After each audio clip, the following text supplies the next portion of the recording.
जी का खालसा वाहिगुरु जी की फतेह। गतका अखाड़ा शहीद बाबा अजीत सिंह जी न्यू जर्सी पेश करते हैं 5वीं वर्षगांठ नॉर्थ अमेरिकन गतका टूर्नामेंट मैदाने जंग 2019 जो कि समूह प्राप्तन सूरवीर मातावां ਅਤੇ ਬੀਬੀਆਂ ਨੂੰ ਸਮਰਪਿਤ ਹੋਵੇਗਾ, ਜਿਸ ਦੇ ਵਿੱਚ $10,000 ਤੋਂ ਵੱਧ ਕੈਸ਼ ਇਨਾਮ ਤੇ ਪ੍ਰਾਈਜ਼ ਵੰਡੇ ਜਾਣਗੇ। ਇਹ ਮੁਕਾਬਲਾ 14 ਜੁਲਾਈ ਦਿਨ ਐਤਵਾਰ Gurdwara Sikh Cultural Society Richmond Hill New York ਵਿਖੇ ਹੋਏਗਾ। ਪੂਰੇ ਅਮਰੀਕਾ ਅਤੇ ਕੈਨੇਡਾ ਦੇ ਵੱਖ-ਵੱਖ ਸ਼ਹਿਰਾਂ ਤੋਂ ਖਿਡਾਰੀ ਪਹੁੰਚ ਰਹੇ ਹਨ। ਮੁਕਾਬਲੇ ਵਿੱਚ ਭਾਗ ਲੈਣ ਵਾਲੇ ਖਿਡਾਰੀਆਂ ਨੂੰ theyoung.org ਤੇ ਆਨਲਾਈਨ ਰਜਿਸਟ੍ਰੇਸ਼ਨ ਕਰਨੀ ਲਾਜ਼ਮੀ ਹੈ। ਰਜਿਸਟ੍ਰੇਸ਼ਨ ਡੈਡਲਾਈਨ 30 ਜੂਨ ਦੀ ਹੈ। ਸਰਬੱਤ ਸੰਗਤਾਂ ਦੇ ਚਰਨਾਂ ਵਿੱਚ ਬੇਨਤੀ ਹੈ ਕਿ ਗੱਤਕੇ ਮੁਕਾਬਲੇ ਵਿੱਚ ਪਹੁੰਚ ਕੇ ਵੱਧ ਚੜ੍ਹ ਕੇ ਹਾਜ਼ਰੀ ਭਰੋ ਅਤੇ ਖਿਡਾਰੀਆਂ ਦੇ ਜ਼ੋਰ ਵੇਖੋ ਜੀ। ਵਾਹਿਗੁਰੂ ਜੀ ਕਾ ਖਾਲਸਾ ਵਾਹਿਗੁਰੂ ਜੀ ਕੀ ਫਤਿਹ।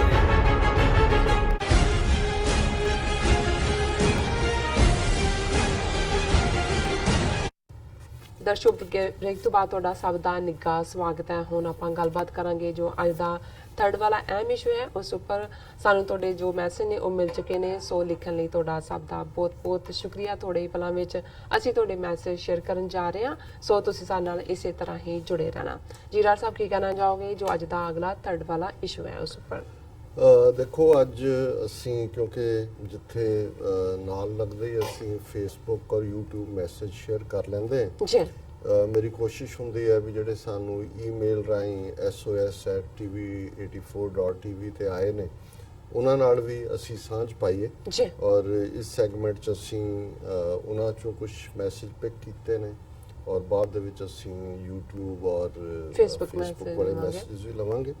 ਇੱਕ ਇਹ ਬੀਬੀ ਜੀ, ਇਹਨਾਂ ਦਾ ਨਾਂ ਤਤਵੀਰ ਆਗਿਆ, ਇਹਨਾਂ ਨੇ ਇਸ ਨਾਂ ਦੇ ਉੱਤੇ ਆਇਆ ਪਰ ਜ਼ਾਹਿਰਾ ਸੈयद ਦੀ ਜਿਹੜੀ ਹੈ ਉਹਨਾਂ ਦੀ ਆਈਡੀ ਤੋਂ ਹੈ ਜੀ, ਤੇ ਉਹਦੇ 'ਚ ਉਹਨਾਂ ਨੇ ਇਹ ਕਿਹਾ ਕਿ ਜੀ ਮਾਈ ਨੇਮ ਇਜ਼ ਤਤਵੀਰ ਆਗਿਆ, I watch your programme every day and really enjoy it. ਕਿ ਮੇਰਾ ਇਹ ਨਾਂ ਹੈ, ਮੈਂ ਤੁਹਾਡੇ ਪ੍ਰੋਗਰਾਮ ਨੂੰ ਦੇਖਦੀ ਹਾਂ ਔਰ ਮੈਨੂੰ ਬਹੁਤ ਪਸੰਦ ਹੈ। Nice.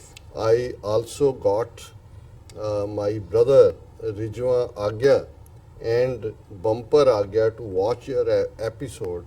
I'm your biggest fan. Please can you mention my brothers' names, Rijwa Agya and Bumper Agya, as they are huge fans of you. ਹੁਣ ਮੈਨੂੰ ਨਹੀਂ ਪਤਾ ਇਹ ਤਤਵੀਰ ਆਗਿਆ ਹੋ ਸਕਦਾ ਹੈ ਕਿਸੇ ਦੂਸਰੇ ਦੀ ਆਈਡੀ ਨਹੀਂ, ਜੈਂਟਲਮੈਨ ਹੋਣ। ਮੈਂ ਤਾਂ ਹੁਣ ਉਹਨਾਂ ਨੂੰ ਬੀਬੀ ਦੇ ਤੌਰ ਤੇ ਐਡਰੈਸ ਕੀਤਾ ਜੀ ਔਰ ਉਹਨਾਂ ਦੀ ਚਾਹਨਾ ਹੈ ਵੀ ਉਹਨਾਂ ਦੇ ਭਰਾਵਾਂ ਦੇ ਨਾਂ ਰਿਜਵਾ ਆਗਿਆ ਤੇ ਬੰਪਰ ਆ ਗਿਆ ਜਿਹੜੇ ਨੇ ਉਹਨਾਂ ਦੇ ਨਾਂ ਲੈ ਜਾਣ, ਉਹ ਇਸ ਪ੍ਰੋਗਰਾਮ ਨੂੰ ਦੇਖਦੇ ਨੇ ਔਰ ਮੈਂ ਉਹਨਾਂ ਦੀ ਇਹ ਫਰਮਾਇਸ਼ ਪੂਰੀ ਕਰ ਦਿੱਤੀ ਹੈ।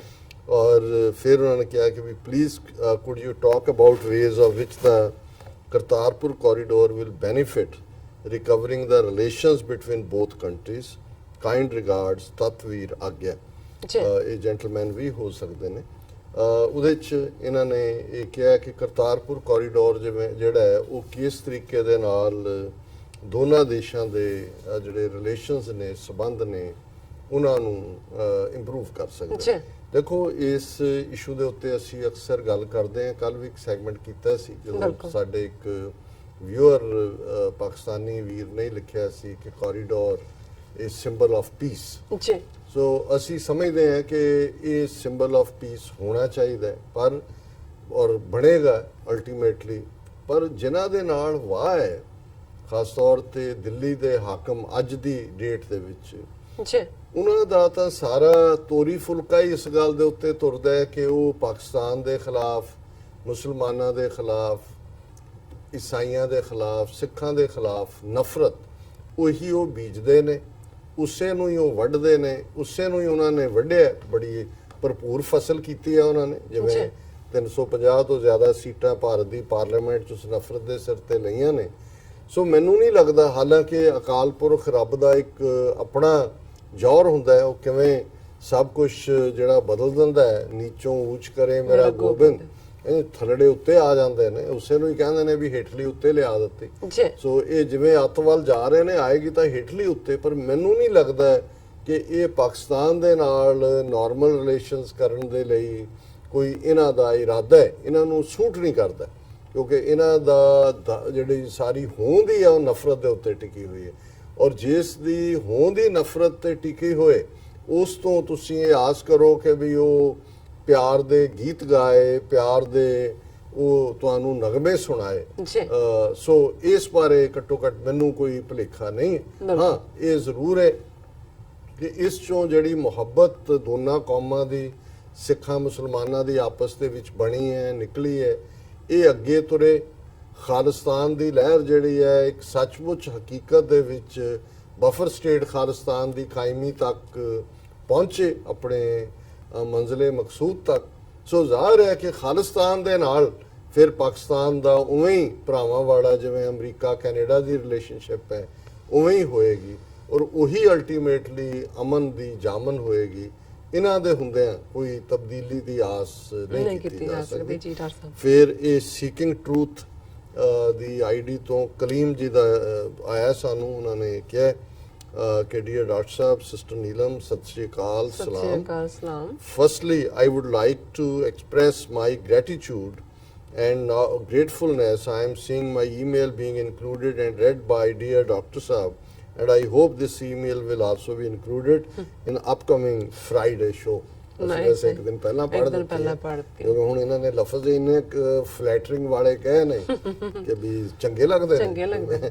ਅਕਸਰ ਮੈਂ ਆਪਣੇ ਮਿੱਤਰ ਸ਼ੇਖ ਸਾਹਿਬ ਜਿਹੜੇ ਇਸ ਦੁਨੀਆ ਤੋਂ ਰੁਖਸਤ ਹੋ ਚੁੱਕੇ ਨੇ, ਉਹ ਹਲਕੇ ਅੰਦਾਜ਼ ਕਹਿੰਦੇ ਹੁੰਦੇ ਸੀ ਕਿ ਵੀ ਜਿਹੜੀ ਆਪਣੀ ਤਾਰੀਫ ਤਾਂ ਅੱਲਾ ਮੀਆਂ ਨੂੰ ਵੀ ਚੰਗੀ ਲੱਗਦੀ ਹੈ। ਸੋ ਬਹੁਤ ਸ਼ੁਕਰੀਆ ਕਰੀਮ ਜੀ, ਅਸੀਂ ਇਸ ਕਾਬਲ ਨਹੀਂ ਹੈ ਜਿਵੇਂ ਤੁਸੀਂ ਸਾਨੂੰ ਤਾਰੀਫ ਦੇ ਹੱਕਦਾਰ ਬਣਾਉਂਦੇ। Secondly, as I was watching another show on TV 84 where Dr. Saab with Mr. Malik, Salim Malik, were giving their analysis on Pakistan and USA relations, Dr. Saab could shed some light on Pakistan and Russian relationship and upcoming visits of Prime Minister Imran Khan, President Putin. In my opinion, this relation is of more significance than US and Pak relation. मैं देखा तो जरूर है कि Russian ਜਿਹੜੇ ਨੇ premier ਆ ਰਹੇ ਨੇ ਪੁਤਿਨ ਪਾਕਿਸਤਾਨ, ਪਰ ਅਸੀਂ ਕੀਨਲੀ ਪਹਿਲਾਂ ਇੰਤਜ਼ਾਰ 'ਚ ਹੈ ਕਿ ਇਹ ਜਿਹੜੀ 22 ਤਰੀਕ ਦੀ ਮੀਟਿੰਗ ਹੈ ਟਰੰਪ ਦੇ ਨਾਲ, ਉਸ ਚੋਂ ਦੀ ਕੀ ਆਊਟਕਮ ਹੋਏਗੀ। ਔਰ ਮੈਂ ਸਮਝਦਾ ਵੀ ਪਾਕਿਸਤਾਨ ਇਸ ਵੇਲੇ ਬਹੁਤ ਮਜ਼ਬੂਤ ਡਿਪਲੋਮੈਟਿਕ ਔਰ ਗਲੋਬਲ ਸਟੇਜ ਦੇ ਉੱਤੇ ਮਜ਼ਬੂਤ ਸਿਚੁਏਸ਼ਨ 'ਚ ਹੈ, ਜਿੱਥੇ ਕਿ ਆਲਰੇਡੀ ਪਾਸਟ ਦੀਆਂ ਦੋ ਸੁਪਰ ਪਾਵਰਸ, ਰਸ਼ੀਆ ਜਿਹੜਾ ਕਦੇ ਸੋਵੀਅਤ ਯੂਨੀਅਨ ਸੀ ਅੱਜ ਵਾਪਸ ਐਮਰਜ ਹੋ ਰਿਹਾ, ਅਮਰੀਕਾ ਔਰ ਜ਼ਾਹਰ ਹੈ ਚਾਈਨਾ, ਜਿਸ ਦੇ ਨਾਲ ਰਵਾਇਤੀ ਦੋਸਤੀ ਹੈ ਪਾਕਿਸਤਾਨ ਦੀ। ਸੋ ਤਿੰਨੋਂ ਹੀ ਪਾਵਰ ਜਿਹੜੀਆਂ ਨੇ, ਚਾਈਨਾ ਤਾਂ ਬਹੁਤ ਕਰੀਬ ਹੈ, ਪਰ ਹੁਣ ਅਮਰੀਕਾ ਦੇ ਥੋੜਾ ਪਿੱਛੇ ਹਟਣ ਤੋਂ ਬਾਅਦ ਰਸ਼ੀਆ ਵੀ ਜਿਹੜਾ ਹੈ ਉਹ ਇਸ ਗੱਲ ਲਈ ਕੀਨ ਹੈ, ਜਿਵੇਂ ਜੁਆਇੰਟ ਮਿਲਟਰੀ ਐਕਸਰਸਾਈਜ਼ਸ ਫੌਜ ਨੇ ਕੀਤੀਆਂ ਔਰ ਇਹ ਪਹਿਲੀ ਉਸ ਲੈਵਲ ਦੀ ਜਿਹੜੀ ਹੈ ਵਿਜ਼ਿਟ ਹੋਏਗੀ। ਸੋ ਜ਼ਾਹਰ ਹੈ ਕਿ ਪਾਕਿਸਤਾਨ ਦਾ ਫਿਊਚਰ ਜਿਹੜਾ ਹੈ ਉਹ ਕਾਫੀ ਬ੍ਰਾਈਟ ਹੈ ਔਰ ਡਿਪਲੋਮੈਟਿਕਲੀ ਵੀ ਇਹ ਪਾਕਿਸਤਾਨ ਦੀ ਸਕਸੈਸ ਹੈ। ਅਫਗਾਨਿਸਤਾਨ ਦੇ ਮੁੱਦੇ ਤੇ ਵੀ ਰਸ਼ੀਆ ਵੀ ਇੱਕ ਪਲੇਅਰ ਬਣਿਆ, ਜਿਹੜੀ ਫਾਈਨਲ ਨੈਗੋਸ਼ੀਏਸ਼ਨਸ ਤਾਲਿਬਾਨ ਦੇ ਨਾਲ ਹੋਈਆਂ ਨੇ। ਸੋ ਰਸ਼ੀਆ ਵੀ ਜ਼ਮੀਨੀ ਹਕੀਕਤ ਨੂੰ ਐਕਸੈਪਟ ਕਰ ਰਿਹਾ ਹੈ ਕਿ ਪਾਕਿਸਤਾਨ ਜਿਹੜਾ ਹੈ ਉਹ ਇੱਕ ਬੈਲੈਂਸਰ ਵੀ ਹੈ ਦੋਵੇਂ ਪਾਸੇ, ਔਰ ਪਾਕਿਸਤਾਨ ਇੱਕ ਮਾਰਕੀਟ ਵੀ ਹੈ, ਕਿਉਂਕਿ ਅਲਟੀਮੇਟਲੀ ਅਮਰੀਕਾ, ਰਸ਼ੀਆ ਇਹ ਵੀ ਤਾਂ ਆਪਣੀ ਵੈਪਨ ਮਾਰਕੀਟ ਹੀ ਦੇਖਦੇ ਨੇ ਰਸ਼ੀਆ ਵੀ। ਫਿਰ ਉਹਨਾਂ ਨੇ ਕਿਹਾ third, humble request for hour future and younger generation, if it is okay and possible for Dr. Saab to add one segment of history, particularly history of Sikhs and Muslim stories of brotherhood, etc., as a form of educating our young. I am saying this because there are many channels where these kids are not being taught, not being educated of our history and of our past, or even in schools the courses are inadequate. Khalistan Zindabad, love and peace, with very best wishes and love. So Kaleem Saab ਦੀ ਉਹਨਾਂ ਦਾ ਸੁਝਾਅ ਹੈ ਕਿ ਇੱਕ ਅਸੀਂ segment ਜਿਹੜਾ ਉਹ history ਦੇ ਉੱਤੇ, ਖਾਸ ਤੌਰ ਤੇ ਸਿੱਖਾਂ ਔਰ ਮੁਸਲਮਾਨਾਂ ਦੀਆਂ ਸਾਂਝਾਂ ਦੀ ਹਿਸਟਰੀ, ਔਰ ਉਸ ਦੇ ਨਾਲ ਨਾਲ ਜਿਹੜੀ ਇਹ ਇੱਕ ਤਾਲੀਮ ਹੋਏਗੀ ਯੰਗਰ ਜਨਰੇਸ਼ਨ ਦੇ, ਜਿਨ੍ਹਾਂ ਨੂੰ ਜਿਹੜੇ ਆਲਰੇਡੀ ਐਗਜ਼ਿਸਟਿੰਗ ਸੋਰਸ ਨੇ ਉਹਨਾਂ ਤੋਂ ਕੁਝ ਬਹੁਤਾ ਦੇਖਣ ਸੁਣਨ ਨੂੰ ਨਹੀਂ ਮਿਲਦਾ। ਤੁਹਾਡਾ ਸੁਝਾਅ ਅਸੀਂ ਜ਼ਰੂਰ ਇਹਦੇ ਤੇ ਹਾਂ, ਔਰ ਜ਼ਾਹਰ ਹੈ ਸਾਡੀਆਂ ਥੋੜੀਆਂ ਬਹੁਤ ਵਕਤ ਦੀਆਂ ਔਰ ਹੋਰ ਜਿਹੜੇ ਰੁਝੇਵੇਂ ਨੇ ਉਹਨਾਂ ਦੀਆਂ ਕੰਪਲਸ਼ਨਸ ਨੇ। ਹਾਲਾਂਕਿ ਮੇਰਾ ਚਾਹਨਾ ਤਾਂ ਹੈ ਇਹ ਬਿਲਕੁਲ ਠੀਕ ਹੈ, ਔਰ ਅਸੀਂ ਪਹਿਲਾਂ ਅੱਜ ਤੋਂ 2-3 ਸਾਲ ਪਹਿਲਾਂ ਇਸੇ ਹੀ ਚੈਨਲ ਦੇ ਉੱਤੇ ਇੱਕ ਸੈਗਮੈਂਟ ਹੀ ਸਾਡਾ ਹੁੰਦਾ ਸੀ ਕਿ today in world history and today in Sikh history. ਸੋ ਉਹਦੇ ਵਿੱਚ ਬਹੁਤ ਸਾਰੇ ਅਸੀਂ ਲਗਭਗ 2-3 ਸਾਲ ਉਸ ਨੂੰ ਅਸੀਂ ਚਲਾਇਆ। ਉਹਦੇ ਜੇ ਤੁਸੀਂ ਪਾਸਟ ਕੋਈ ਸੈਗਮੈਂਟ ਦੇਖੋ, ਕਿਉਂਕਿ 6000 ਤੋਂ ਜ਼ਿਆਦਾ ਸਾਡੀਆਂ ਵੀਡੀਓਜ਼ ਹੁਣ ਤੁਸੀਂ ਅਪਲੋਡਡ YouTube ਤੇ ਦੇਖ ਸਕਦੇ ਹੋ, ਉਹਨਾਂ 'ਚ ਤੁਹਾਨੂੰ ਕੁਝ ਮਿਲ ਸਕਦਾ ਹੈ। ਬਟ ਮੈਂ ਇਹ ਮਹਿਸੂਸ ਕਰਦਾ ਵੀ ਇਹ ਕਾਫੀ ਜ਼ਰੂਰੀ ਗੱਲ ਹੈ ਕਿ ਅਸੀਂ ਆਪਣੀਆਂ ਯੰਗਰ ਜਨਰੇਸ਼ਨਸ ਦੇ ਲਈ ਕੁਛ ਨਾ ਕੁਛ ਇਸ ਕਿਸਮ ਦਾ ਸ਼ੁਰੂ ਕਰੀਏ। ਜੀ ਡਾਕਟਰ ਸਾਹਿਬ, ਹੁਣ ਆਪਾਂ ਆਪਣੇ ਦਰਸ਼ਕਾਂ ਦੇ ਜੋ ਫੇਸਬੁੱਕ ਮੈਸੇਜ ਹੈ ਉਹ ਸ਼ੇਅਰ ਕਰਨ ਜਾ ਰਹੇ ਹਾਂ। ਸਭ ਦਾ ਲਿਖਣ ਲਈ ਸ਼ੁਕਰੀਆ ਅਦਾ ਕਰਦੇ ਹਾਂ। ਔਰ ਮੁਹੰਮਦ ਅਮੀਨ ਪਰਦੇਸੀ ਸਾਨੂੰ ਪਹਿਲੇ ਸੈਗਮੈਂਟ ਤੇ ਲਿਖਦੇ ਨੇ, doctor Sahib and sister Neelam ji very nice programme. And ਬਾਰ ਸਿੰਘ ਜੀ ਸਾਨੂੰ ਲਿਖਦੇ ਨੇ, ਸਾਨੂੰ ਮਾਣ ਹੈ ਇਹਨਾਂ ਸਿੰਘਾਂ ਤੇ, ਜਿਸ ਮੈਚ ਵਿੱਚ ਵੀ ਗਏ ਉਹੀ ਮੈਚ ਭਾਰਤ ਹਾਰਿਆ। ਇੱਥੋਂ ਹੀ ਦੇਖੋ ਕਿ 2-4 ਸਿੰਘਾਂ ਦੀ ਕਿੰਨੀ ਦਹਿਸ਼ਤ ਹੈ ਇਹਨਾਂ ਦੇ ਮਨਾਂ ਵਿੱਚ। ਸਿੰਘਾਂ ਤੇ ਉਸ ਤਰ੍ਹਾਂ ਤੇ ਕਿਸੇ ਦਾ ਧਿਆਨ ਨਾ ਜਾਂਦਾ, ਪਰ ਜਦ ਪੁਲਿਸ ਉਹਨਾਂ ਨੂੰ ਬਾਹਰ ਲੈ ਕੇ ਗਈ ਉਦੋਂ ਪੂਰੀ ਦੁਨੀਆ ਦਾ ਧਿਆਨ ਇਹਨਾਂ ਵੱਲ ਸੀ। ਇਹ 2020 ਦੀ ਮਸ਼ਹੂਰੀ ਆਪ ਹੀ ਕਰ ਰਹੇ ਹਨ। ਭਾਰਤ ਦੇ ਚੈਨਲ ਤੇ ਵੀ ਇਹਨਾਂ ਦੀ ਚਰਚਾ ਹੈ। ਤੁਹਾਡੀ ਗੱਲ ਸਹੀ ਹੈ ਡਾਕਟਰ ਸਾਹਿਬ ਕਿ ਅਸੀਂ ਖਾਲਿਸਤਾਨ ਦਾ ਠੇਕਾ ਇਹਨਾਂ ਨੂੰ ਦੇ ਦਿੱਤਾ ਹੈ। ਸੋ ਪਰਮਾਰ ਕੌਰ ਡਾਟ ਸਾਨੂੰ ਲਿਖਦੇ ਨੇ, ਅਮਰੀਕਾ ਸਥਿਤ ਖਾਲਿਸਤਾਨੀ ਜਥੇਬੰਦੀ 6 ਫॉर ਜਸਟਿਸ ਤੇ ਦੇਸ਼ ਵਿਰੋਧੀ ਗਤੀਵਿਧੀਆਂ ਰੈਫਰੈਂਡਮ 2020 ਕਰਕੇ ਭਾਰਤ ਸਰਕਾਰ ਨੇ ਲਾਈ ਪਾਬੰਦੀ। ਇਸ ਜਥੇਬੰਦੀ ਦਾ ਮੁੱਖ ਮਕਸਦ ਪੰਜਾਬ ਨੂੰ ਇੱਕ ਆਜ਼ਾਦ ਮੁਲਕ ਬਣਾਉਣਾ ਹੈ। ਗ੍ਰਹਿ ਮਹਿਕਮੇ ਦਾ ਕਹਿਣਾ ਹੈ ਕਿ ਕੈਬਨਿਟ ਮੀਟਿੰਗ ਵਿੱਚ ਇਹ ਫੈਸਲਾ ਲਿਆ ਗਿਆ ਹੈ ਕਿ ਭਾਰਤ ਖਿਲਾਫ ਕਾਰਵਾਈਆਂ ਕਰਕੇ 6 ਫॉर ਜਸਟਿਸ ਤੇ ਪਾਬੰਦੀ ਲਾਈ ਗਈ ਹੈ।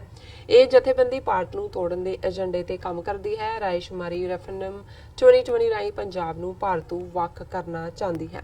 ਭਾਈ ਗੁਰਮੀਤ ਸਿੰਘ ਬੱਬਰ ਜੀ ਸਾਨੂੰ ਫਤਿਹ ਬੁਲਾਉਂਦੇ ਨੇ। ਸੁਖਜੀਤ ਸਿੰਘ ਸਾਨੂੰ ਲਿਖਦੇ ਨੇ, ਅਹਿਮਦ ਸ਼ਾਹ ਕਰਦਾ ਕਪਲੇ ਤੇ ਮੋਦੀ ਮਾਰੇ ਗੱਪ, ਭਾਰਤੀ ਭੇਡਾਂ ਹਾਰ ਗਈਆਂ world cup world cup world cup. Dharminder Singh Sandy ਸਾਨੂੰ ਲਿਖਦੇ ਨੇ, ਆਜ਼ਾਦੀ ਹੀ ਹਾਲਾ। ਰਵਿੰਦਰ ਸਿੰਘ ਸਾਨੂੰ ਲਿਖਦੇ ਨੇ, 6 ਫॉर ਜਸਟਿਸ ਤੇ ਪਾਬੰਦੀਆਂ ਲਾਉਣ ਵਾਲਿਓ ਤੁਸੀਂ ਆਪ ਹੀ ਕਹੋਗੇ ਹੁਣ ਨਹੀਂ ਵੜਦੇ ਦੇਸ਼ ਪੰਜਾਬ ਵਿੱਚ। ਗੁਰਮੁਖ ਸਿੰਘ ਸਾਨੂੰ ਲਿਖਦੇ ਨੇ 2020 ਜ਼ਿੰਦਾਬਾਦ। ਅਹਿਮਦ ਅਲੀ ਵੀ ਸਾਨੂੰ ਲਿਖਦੇ ਨੇ 2020 ਜ਼ਿੰਦਾਬਾਦ। ਐਂਡ ਕੁਲਦੀਪ ਸਿੰਘ ਲਿਖਦੇ ਨੇ ਫਤਿਹ ਬੁਲਾਉਂਦੇ ਨੇ ਸਾਨੂੰ। ਬਾਜ ਸਿੰਘ ਲਿਖਦੇ ਨੇ, ਭਾਰਤ ਨੇ 6 ਫॉर ਜਸਟਿਸ ਵਾਲਿਆਂ ਨੂੰ ਖਰੀਦਣ ਦੀ ਕੋਸ਼ਿਸ਼ ਕੀਤੀ ਹੋਣੀ ਹੈ, ਜੇ ਕਾਮਯਾਬ ਨਹੀਂ ਹੋ ਸਕੇ ਤੇ ਬੈਨ ਲਾ ਦਿੱਤਾ। ਭਾਈ ਗੁਰਮੀਤ ਸਿੰਘ ਬੱਬਰ ਜੀ ਸਾਨੂੰ ਲਿਖਦੇ ਨੇ, ਜਿਨ੍ਹਾਂ ਕੰਧ ਸਰਹੰਦ ਦੀ ਤੋੜਨੀ ਹੈ ਹਜੇ ਤੱਕ ਉਹ ਸਾਡੇ ਹਥਿਆਰ ਜਿਉਂਦੇ, ਗੂਠਾ ਲਾਇਆ ਨਹੀਂ ਜਿਨ੍ਹਾਂ ਬਦਾਵਿਆਂ ਤੇ ਸਿੰਘ ਅਜੇ ਵੀ ਲੱਖ ਹਜ਼ਾਰ ਜਿਉਂਦੇ। ਖਾਲਸਾ ਜ਼ਿੰਦਾਬਾਦ। ਸੰਤ ਰਾਮ ਉਦਾਸੀ ਦੀਆਂ ਲਾਈਨਾਂ ਨੇ ਜਿਹੜੇ ਕਿ ਨਕਸਲਾਈਟ ਲਹਿਰ ਦੇ ਇੱਕ ਇਨਕਲਾਬੀ ਸ਼ਾਇਰ ਸਨ। ਜੀ ਗੈਰੀ ਸੰਧੂ ਜੀ ਸਾਨੂੰ ਫਤਿਹ ਬੁਲਾਉਂਦੇ ਨੇ। ਭਾਈ ਗੁਰਮੀਤ ਸਿੰਘ ਜੀ ਬੱਬਰ ਸਾਨੂੰ ਫਿਰ ਦੁਬਾਰਾ ਲਿਖਦੇ ਨੇ, ਕਹਿੰਦੇ ਨੇ ਕਿ ਇਤਿਹਾਸ ਗਵਾਹ ਹੈ ਪੰਜਾਬੀ ਖਿਡਾਰੀਆਂ ਤੋਂ ਬਿਨਾਂ ਭਾਰਤ ਕਦੇ ਵੀ ਵਰਲਡ ਕੱਪ ਜਾਂ ਚੈਂਪੀਅਨ ਟਰਾਫੀ ਨਹੀਂ ਜਿੱਤਿਆ।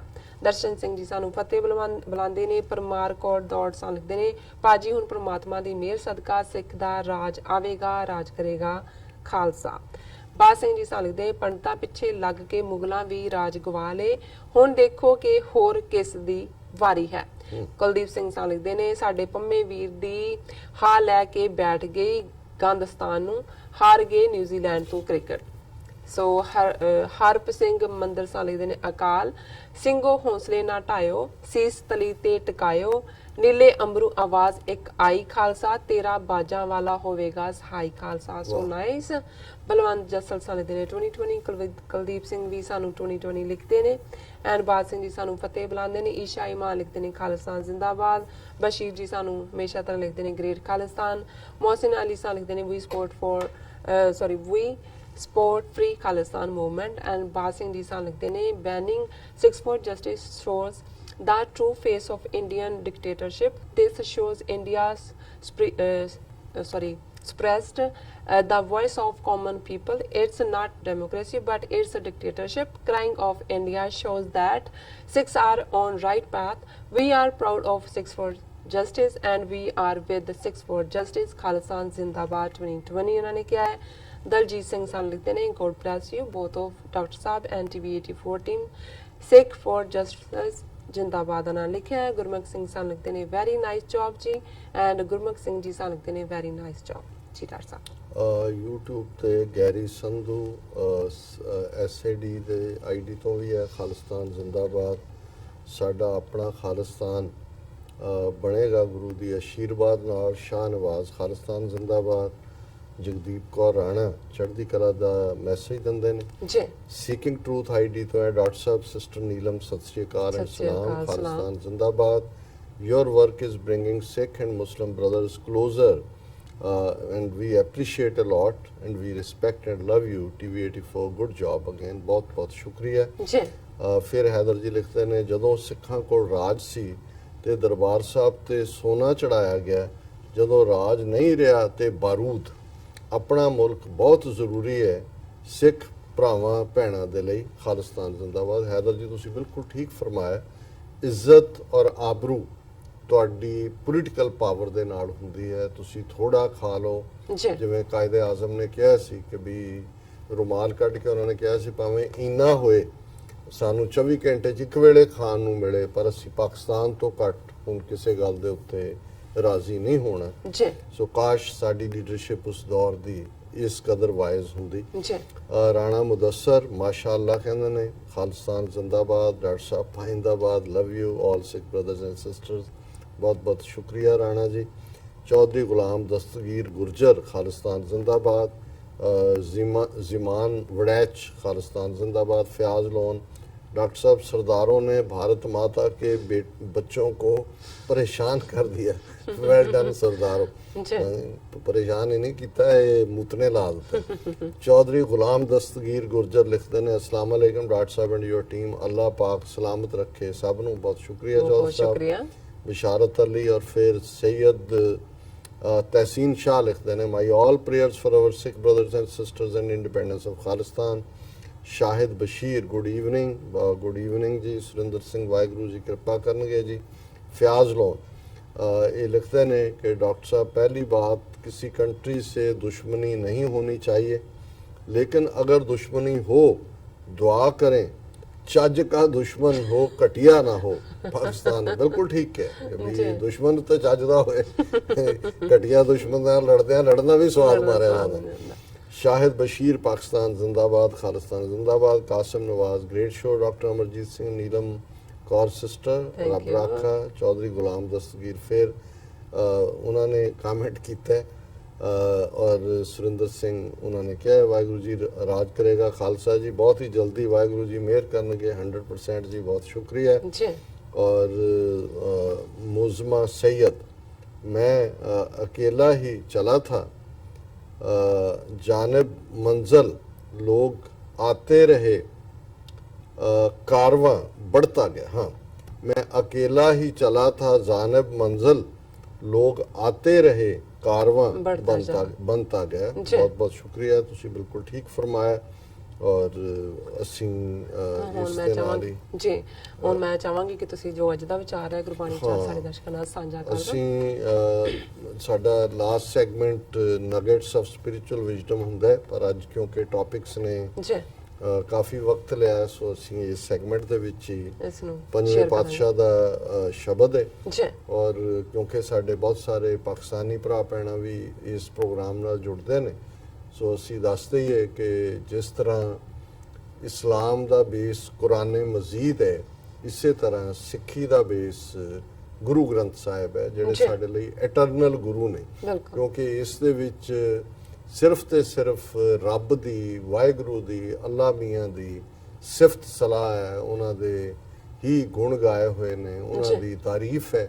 ਔਰ ਉਹਨਾਂ ਤੋਂ ਹੀ, ਅੱਲਾ ਤੋਂ ਹੀ ਇਹ ਮੰਗਿਆ ਕਿ ਸਾਨੂੰ ਜ਼ਿੰਦਗੀ ਜਿਹੜੀ ਹੈ ਉਹ ਗੁਰੂ ਦੀ ਸਮਝ ਦੇ ਮੁਤਾਬਕ, ਜਿਹਨੂੰ ਅਸੀਂ ਗੁਰਮਤ ਕਹਿੰਦੇ ਹਾਂ, ਉਸ ਨਾਲ ਅਸੀਂ ਜੀਵੀਏ। ਅਮਲ ਦੇ ਵਿੱਚ ਪ੍ਰੈਕਟੀਕਲ ਲਾਈਫ ਜਿਹੜੀ ਕਿ ਰੱਬ ਦੇ ਪਿਆਰ ਬੰਦਗੀ ਦੇ ਨਾਲ ਭਰਪੂਰ ਹੋਏ, ਜਿਹੜੀ ਕਿ ਰੱਬ ਦੀ ਬਣਾਈ ਖਲਕਤ, ਖਲਕ ਮੈਂ ਖਾਲਕ ਪੂਰ ਰਹੋ ਸਭ ਥਾਈਂ, ਖਲਕਤ ਦੀ ਸੇਵਾ ਦੇ ਵਿੱਚ ਹੋਏ। ਔਰ ਇਹ ਜ਼ਿੰਦਗੀ ਦਾ ਅਸਲ ਮਕਸਦ ਰੱਬ ਦੀ ਇਬਾਦਤ ਹੈ। ਔਰ ਪੰਜਵੇਂ ਪਾਤਸ਼ਾਹ ਗੁਰੂ ਅਰਜਨ ਸਾਹਿਬ ਜਿਨ੍ਹਾਂ ਦੀ ਬਾਣੀ ਕਾਫੀ ਜ਼ਿਆਦਾ ਲਗਭਗ ਅੱਧੇ ਦੇ ਨੇੜੇ ਗੁਰੂ ਗ੍ਰੰਥ ਸਾਹਿਬ 'ਚ ਦਰਜ ਹੈ, ਉਹਨਾਂ ਦਾ ਇਹ ਸ਼ਬਦ ਹੈ, ਤੁਝ ਬਿਨ ਅਵਰ ਨਾਹੀ ਮੈਂ ਦੂਜਾ, ਤੂੰ ਮੇਰੇ ਮਨ ਮਾਹੀ, ਤੂੰ ਸਾਜਨ ਸੰਗੀ ਪ੍ਰਭ ਮੇਰਾ, ਕਾਹੇ ਜੀ ਡਰਾਹੀ, ਤੁਮਰੀ ਓਟ ਤੁਮਾਰੀ ਆਸਾ, ਬੈਠਤ ਊਠਤ ਸੋਵਤ ਜਾਗਤ ਵਿਸਰ ਨਾਹੀਂ ਤੂੰ ਸਾਸ ਗਿਰਾਸਾ ਰਹਾਓ। ਜੀ ਸੋ ਰਹਾਓ ਜਿੱਥੇ ਆਂਦਾ ਹੈ, ਇਸ ਦਾ ਅਰਥ ਹੁੰਦਾ ਹੈ ਕਿ ਇਹ ਇਸ ਹਿੰਮ ਦਾ, ਇਸ ਸ਼ਬਦ ਦਾ ਸੈਂਟਰਲ ਪੁਆਇੰਟ ਹੈ, ਸੈਂਟਰਲ ਨੁਕਤਾ ਹੈ, ਜਾਂ ਉਸ ਦਾ ਮੇਨ ਥਾਟ ਹੈ ਕਿ ਜਦੋਂ ਅਸੀਂ ਰੱਬ ਦੇ ਅੱਗੇ ਅਰਜ਼ੋਈ ਕਰਦੇ ਹਾਂ, ਦੁਆ ਕਰਦੇ ਹਾਂ, ਅਰਦਾਸ ਕਰਦੇ ਹਾਂ, ਤੇ ਫਿਰ ਸਾਡੀ ਮੈਂਟਲ ਸਟੇਟ ਇਹ ਹੋਣੀ ਚਾਹੀਦੀ ਹੈ, ਤੁਮਰੀ ਓਟ ਤੁਮਾਰੀ ਆਸਾ, ਕਿ ਹੇ ਵਾਹਿਗੁਰੂ ਮੈਨੂੰ ਤੇਰੀ ਹੀ ਓਟ ਹੈ, ਤੇਰਾ ਹੀ ਸਹਾਰਾ ਹੈ, ਤੇਰੇ ਬਿਨਾ ਮੈਂ ਕਿਸੇ ਸਹਾਰੇ ਦੀ ਮੈਨੂੰ ਆਸ ਨਹੀਂ ਹੈ, ਮੈਂ ਕਿਸੇ ਤੇ ਡਿਪੈਂਡੈਂਟ ਨਹੀਂ ਹਾਂ। ਬੈਠਤ ਊਠਤ ਸੋਵਤ ਜਾਗਤ ਵਿਸਰ ਨਾਹੀਂ ਤੂੰ ਸਾਸ ਗਿਰਾਸਾ, ਹੇ ਮੇਰੇ ਵਾਹਿਗੁਰੂ ਤੂੰ ਬਹਿੰਦਿਆਂ ਉੱਠਦਿਆਂ, ਜਦੋਂ ਮੈਂ ਬੈਠਦਾ ਹਾਂ, ਜਦੋਂ ਮੈਂ ਉੱਠਦਾ ਹਾਂ, ਜਦੋਂ ਮੈਂ ਸੌਂਦਾ ਹਾਂ, ਜਦੋਂ ਮੈਂ ਜਾਗਦਾ ਹਾਂ, ਜਦੋਂ ਮੈਂ ਸਾਹ ਲੈਂਦਾ, ਗਰਾਸ ਜਦੋਂ ਮੈਂ ਜਿਹੜਾ ਰੋਟੀ ਦੀ ਗਰਾਈ ਮੂੰਹ ਦੇ ਵਿੱਚ ਪਾਉਂਦਾ, ਕਦੇ ਵੀ ਤੂੰ ਮੈਨੂੰ ਨਾ ਭੁੱਲੇ, ਉਹ ਹਮੇਸ਼ਾ ਯਾਦ ਰਹੇ। ਔਰ ਇਹੀ ਮੇਰੀ ਅਰਦਾਸ ਹੈ, ਕਿਉਂਕਿ ਤੁਝ ਬਿਨ ਅਵਰ ਨਾਹੀਂ ਮੈਂ ਦੂਜਾ, ਤੂੰ ਮੇਰੇ ਮਨ ਮਾਹੀ, ਤੇਰੇ ਬਿਨਾ ਹੈ ਵਾਹਿਗੁਰੂ ਮੇਰਾ ਕੋਈ ਨਹੀਂ ਹੈ, ਤੂੰ ਮੇਰੇ ਮਨ ਦੇ ਅੰਦਰ ਵਸਦਾ ਹੈ, ਤੂੰ ਸਾਜਨ ਸੰਗੀ ਪ੍ਰਭ ਮੇਰਾ, ਸਾਜਨ ਸੱਜਣ ਅਸੀਂ ਦੋਸਤ ਨੂੰ, ਮਿੱਤਰ ਨੂੰ, ਆਪਣੇ ਪਿਆਰੇ ਨੂੰ ਕਹਿੰਦੇ ਕਿ ਤੂੰ ਹੀ ਹੈ ਵਾਹਿਗੁਰੂ ਮੇਰਾ ਸਾਜਨ ਹੈ, ਸੰਗੀ ਜਿਹਦਾ ਸੰਗ ਹੋਏ, ਸਾਥ ਹੋਏ, ਤੇਰਾ ਹੀ ਮੈਨੂੰ ਸਾਥ ਹੈ। ਕਾਹੇ ਜੀ ਡਰਾਈ, ਜਦੋਂ ਤੂੰ ਹੀ ਮੇਰੇ ਤੇ ਮੈਨੂੰ, ਮੇਰੇ ਮਨ ਨੂੰ, ਮੇਰੇ ਜੀ ਨੂੰ ਕਿਸੇ ਤੋਂ ਡਰ ਨਹੀਂ ਹੈ। ਔਰ ਰਾਖ ਰਾਖ ਸ਼ਰਨ ਪ੍ਰਭ ਆਪਣੀ, ਅਗਨ ਸਾਗਰ ਵਿਕਰਾਲਾ, ਨਾਨਕ ਕੇ ਸੁਖ ਦਾਤੇ ਸਤਗੁਰ, ਹਮ ਤੁਮਰੇ ਬਾਲ ਗੋਪਾਲ, ਕਿ ਹੇ ਵਾਹਿਗੁਰੂ ਮੈਨੂੰ ਆਪਣੀ ਸ਼ਰਨ ਦੇ ਵਿੱਚ ਰੱਖ ਲੈ।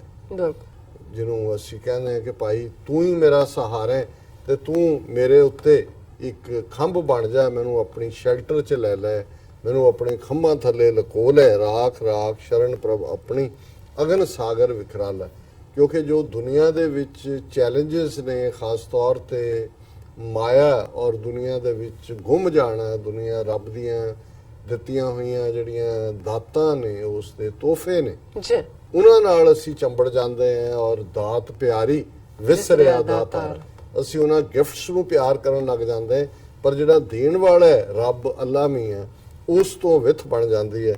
ਸੋ ਗੁਰੂ ਸਾਹਿਬ ਨੇ ਫਰਮਾਇਆ ਕਿ ਅਗਨ ਸਾਗਰ ਵਿਕਰਾਲਾ, ਇਹ ਬੜਾ ਖੌਫਨਾਕ ਮੰਜ਼ਰ ਹੈ ਦੁਨੀਆ ਦਾ, ਜਿਸ ਦੇ ਵਿੱਚ ਜਿਹੜੇ ਵਿਕਾਰ ਨੇ, ਨੈਗੇਟਿਵਿਟੀਜ਼ ਨੇ, ਲਸਟ ਹੈ, ਐਂਗਰ ਹੈ, ਗਰੀਡ ਹੈ, ਅਟੈਚਮੈਂਟ ਹੈ, ਅਨਾਹ ਹੈ, ਈਗੋ ਹੈ, ਇਹਨੇ ਸਾਨੂੰ ਜਿਹੜਾ ਉਹ ਜਕੜ ਕੇ ਰੱਖਿਆ ਹੋਇਆ। ਇੰਨਾ ਖਤਰਨਾਕ ਇਹ ਅੱਗ ਦਾ ਜਿਹੜਾ ਇਹ ਸਮੁੰਦਰ ਹੈ। ਨਾਨਕ ਕੇ ਸੁਖ ਦਾਤੇ ਸਤਿਗੁਰ, ਪੰਜਵੇਂ ਨਾਨਕ ਇਹ ਫਰਮਾਉਂਦੇ ਨੇ ਕਿ ਹੇ ਰੱਬ, ਹੇ ਵਾਹਿਗੁਰੂ, ਤੁਸੀਂ, ਤੁਹਾਡਾ ਨਾਂ ਹੀ ਸੁਖ ਦੇਣ ਵਾਲਾ ਹੈ, ਹਮ ਤੁਮਰੇ ਬਾਲ ਗੋਪਾਲਾ, ਤੁਸੀਂ ਇਵੇਂ ਹੀ ਹੇ ਵਾਹਿਗੁਰੂ ਸਾਨੂੰ ਸਮਝੋ ਕਿ ਅਸੀਂ ਤੁਹਾਡੇ ਨਿੱਕੇ ਨਿੱਕੇ ਬੱਚੇ ਹਾਂ। ਤੇ ਜਿਵੇਂ ਬੱਚਿਆਂ ਦਾ ਗੁੱਸਾ ਜਾਂ ਰੋਸਾ ਮਾਪਿਓ ਨਹੀਂ ਕਰਦੇ, ਉਹ ਮੁਆਫੀ ਦੀ ਰੌਂਚ ਹੁੰਦੇ ਨੇ ਕਿਉਂਕਿ ਬੱਚੇ ਹੁੰਦੇ ਨੇ, ਤੇ ਜੇ ਸਾਡੇ ਗੁਨਾਹ ਵੀ ਨੇ ਤੇ ਉਹਨਾਂ ਨੂੰ ਤੁਸੀਂ ਮਾਫ ਕਰੋ, ਔਰ ਸਾਨੂੰ ਆਪਣੀ ਹਿਫਾਜ਼ਤ ਦੇ ਵਿੱਚ ਲੈ ਲਓ, ਆਪਣੀ ਰਿਫਿਊਜ ਦੇ ਵਿੱਚ ਲੈ ਲਓ। ਤੁਮਰੀ ਓਟ ਤੁਮਾਰੀ ਆਸਾ, ਬੈਠਤ ਊਠਤ ਸੋਵਤ ਜਾਗਤ, ਵਿਸਰ ਨਾਹੀਂ ਤੂੰ ਸਾਸ ਗਿਰਾਸਾ। ਜੀ ਡਾਕਟਰ ਸਾਹਿਬ, ਤੁਹਾਡਾ ਬਹੁਤ ਬਹੁਤ ਸ਼ੁਕਰੀਆ। ਤੁਸੀਂ ਅੱਜ ਦੇ ਜੋ ਅਹਿਮ ਇਸ਼ੂ ਸਨ ਉਹ ਸਾਡੇ ਦਰਸ਼ਕਾਂ ਨਾਲ ਸਾਂਝੇ ਕੀਤੇ, ਜੋ ਅੱਜ ਦਾ ਵਿਚਾਰ ਸੀ ਉਹ ਵੀ ਸਾਡੇ ਦਰਸ਼ਕਾਂ ਨਾਲ ਸਾਂਝਾ ਕੀਤੇ। ਆਪਣੇ ਇਸੇ ਨਾਲ ਹੀ ਅਸੀਂ ਆਪਣੇ ਦਰਸ਼ਕਾਂ ਕੋਲੋਂ ਇਜਾਜ਼ਤ ਲੈਂਦੇ ਹਾਂ। ਵਿਊਅਰਸ, ਸਾਡੇ ਪ੍ਰੋਗਰਾਮ ਦਾ ਸਮਾਂ ਇੱਥੇ ਸਮਾਪਤ ਹੁੰਦਾ ਹੈ। ਤੁਸੀਂ ਆਪਣੀ ਰਾਏ ਤੇ ਸੁਝਾਅ ਸਾਨੂੰ ਭੇਜਣਾ ਭੁੱਲਣਾ ਸਾਡੇ ਇਸ ਪਤੇ ਤੇ sos@tv84.tv ਤੇ ਅਸੀਂ ਆਪਣਾ ਪ੍ਰੋਗਰਾਮ ਲੈ ਕੇ ਫਿਰ ਦੁਬਾਰਾ ਤੁਹਾਡੇ ਸਨਮੁਖ ਹੋਵਾਂਗੇ। ਤਦ ਤੱਕ ਲਈ ਮੈਨੂੰ ਤੇ ਆਪਣਾ ਸੁਣਾ ਗਿਆ ਦੋ। ਦੇਖਦੇ ਰਹੋ TV84, ਬੁਲਾ ਦਿਓ ਫਤਿਹ। ਵਾਹਿਗੁਰੂ ਜੀ ਕਾ ਖਾਲਸਾ, ਵਾਹਿਗੁਰੂ ਜੀ ਕੀ ਫਤਿਹ।